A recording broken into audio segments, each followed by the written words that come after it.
for us. Let's get more insight on the Iranian crisis and talk to Soraya Serif-Ulrich, independent researcher and writer who's joining us on the line from California. Very good to see you tonight. Thanks for being with us. And there's a lot of tough talk. We've been reporting on it so much over the last weeks, months, and tough action indeed against Iran by the US and its allies, the EU. Is that anyway connected, simple question, but I'd like to know your answer, with it of course being election year in the States? Any coincidence there? Undoubtedly, I think domestic politics always do influence America's foreign policy. And of course, this is an election year and everybody's vying for competition how to best beat Iran. And Iran is the scapegoat here, no doubt about it. I mean, on the one hand, we've got the US threatening military action if Iran crosses certain red lines. On the other, we've got Washington trying to dissuade Israel from acting on its own. It was worried at one point it would do something without telling America. What's behind America's policies, do you think?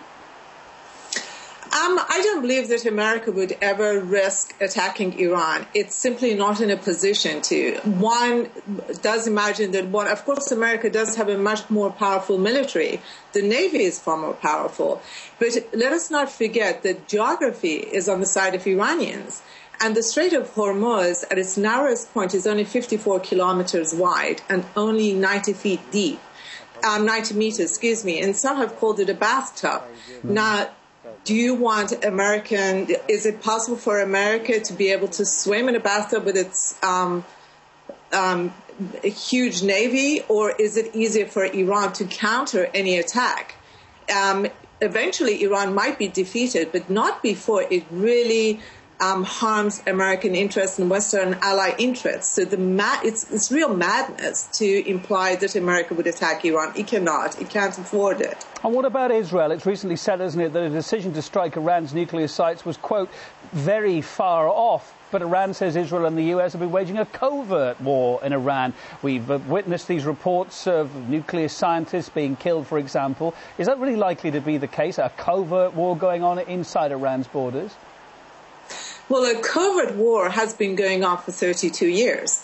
America and Israel have unleashed terrorists in Iran. They've been taking out people. They've been killing them. And sanctions are warfare. There's no doubt about it. So this is nothing new. And they will continue to do that. But I think Iran has become well experienced in being able to fight off these wars and these covert actions.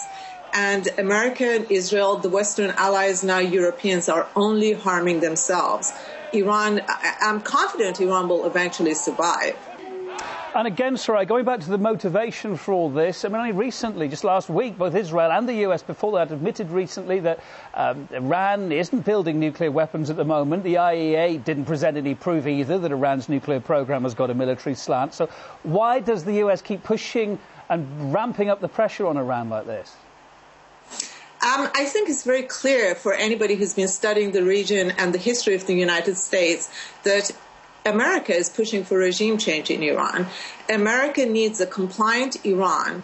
Geostrategically, Iran is very important. It's resource rich. And it really has helped Russia and China buffer against Western imperialism. So it is important to Washington to take out the regime in Iran and install a puppet that would be siding with American power structure and American ambitions in the region. It's got nothing to do with the nuclear issue.